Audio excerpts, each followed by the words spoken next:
J'ai listé un certain nombre de choses qui peuvent nous aider muri harmonie mu kuduza harmonie mu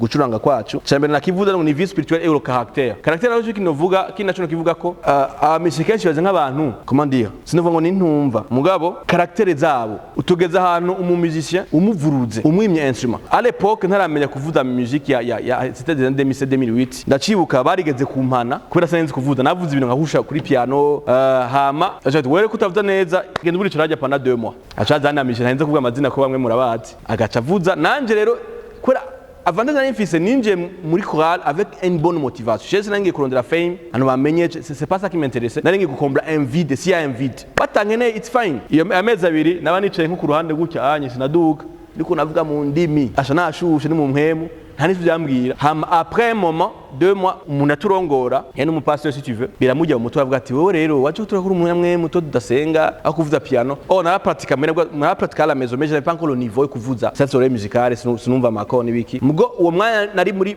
nuvuga mu gihano j'ai gardé mon cœur ubu tugeza ahantu même avant il faut blesser un musicien cyangwa umuvuruge gato acagumuka cyangwa ronka ahantu hari mieux ahantu bamutrata bien ahantu